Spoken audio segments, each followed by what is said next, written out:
and welcome to the Newness Space channel, where you find everything pregnancy, parenting, children, and all of those good stuff. You're so much welcome. Thank you for clicking on this video. If you're new here, my name is Ini. You are watching the Newness Space. Feel at home, enjoy all my content, and I kindly invite you to subscribe to this channel. Subscribe, be part of this amazing family. You will not regret it at all. Yes, you won't. You will definitely not. Turn on the notification bell so that whenever I post new videos, you will be definitely alerted immediately. And to all my subscribers, both new and old subscribers, thank you so much for your support. Thank you for being part of this amazing family. You have made the right choice, and you will definitely enjoy being part of this channel and this family. Thank you so much. So in today's video, guys, I am so super excited because I have a guest in the house. Yes, I have a guest today, guys. I know you are also excited to be watching this video because you are also looking forward to getting to learn from my guest today. My guest today is Penninah, mostly known as Nina. She is gonna be sharing with us some of the things that we need to know before getting into the institution of marriage. It will help anyone who is looking forward to getting married, to prepare themselves in the right way and in the right manner as they venture into the institution of marriage. All right, so join me as we welcome my guest, and let's get to hear what she has for us today.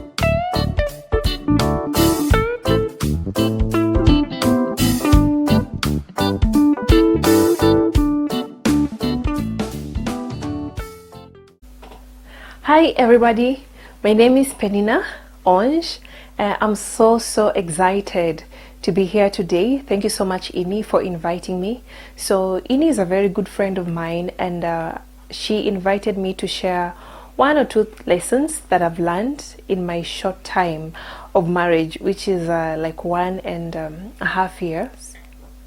Yeah, if I'm not wrong, like 1 year and about 5 months. So there are a couple of lessons that I've learned, but today I'm just going to share 3. So just stay tuned, and I hope we will get to, share knowledge and learn from one another. So my first lesson, this is something that I've learned and that I'm still learning, and something that I'm still working on perfecting, is to serve one another. And this calls for a very high sense of humility, the kind of humility that is very deliberate.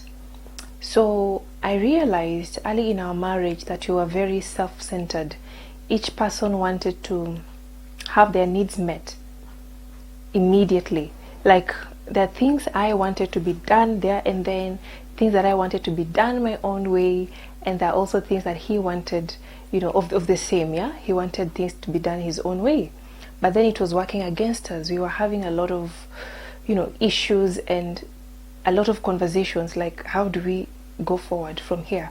But then we realized, and this is something that was even mentioned in our premarital classes, that you have to put your partner's needs before yours. And if I put Israel's need before mine and he puts Nina's needs before his, you realize it's a win-win situation. Like, joy dwells between the two of you. Joy dwells in the house, and it becomes an environment of just peace, and intimacy grows to a deeper level.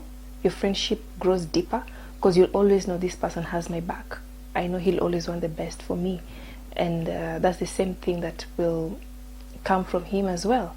So that's one thing that I believe every couple should embrace in friendships and even in a relationship, in a marriage. Yeah. Second lesson that I learned is learn to forgive yourself. It's one thing to forgive someone, but then it's another thing to forgive yourself.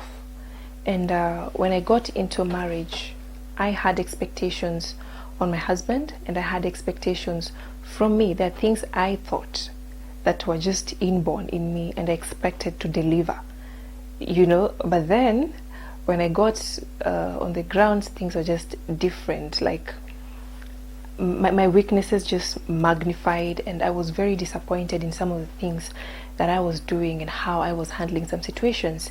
And as much as God forgave me, my husband forgave me, that was now me dealing with me. And I had to reach a place where just to have a conversation with myself and tell myself, you see, the way you can talk to a friend and tell a friend, like, you know what, it's okay, you can actually move on from this.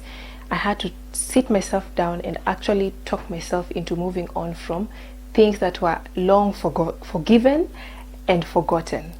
And that's something that is very, very sneaky. It's very sneaky. Like, by the time you realize, you're still struggling with unforgiveness, not towards anybody, but then towards your own self, because of things that you thought you could do, or you wanted to do in a certain way, but then you're doing them in a different way. You really need to be very deliberate again, and to forgive yourself, to tell yourself, I'm not perfect, but I'm working towards it.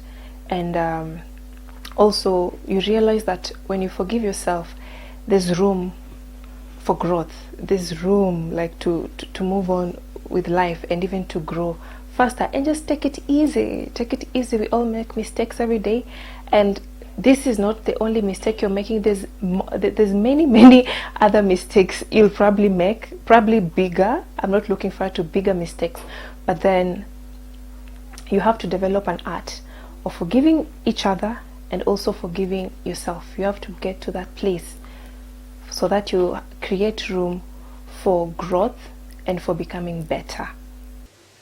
Last but not least, pray together.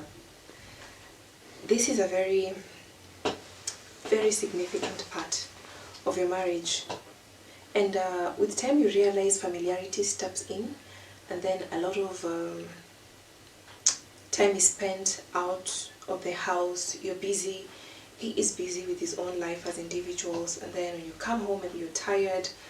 One is nocturnal, another one is a morning person, but then you have to be very, very deliberate and in holding hands and actually praying together. This, when you hold hands and pray together, even the Bible says that when two people come together and they agree, like they're praying in unison, same heart, same spirit, like in oneness, there's nothing that will be denied to them. So it is biblical, and it's working. It actually works. So you people grow intimately, in terms of relationship, you grow intimately, and even in terms of friendship, because that's also an opportunity for you guys to share what is affecting you guys individually. What I want you to pray for me, what he wants you to pray for him on an individual basis, and even in togetherness. So remember that. Pray together. So remember, number one, we said serve one another, which calls for a very high sense of humility. The second one was forgive yourself. Just as much as you're forgiving others, remember to forgive yourself. Then finally, pray together. Yeah, so those are the three things that I've learned, and I'm still looking forward to more lessons. I can't wait to read your comments and see what you have to share and what I can learn. Thank you so much. Have a great day.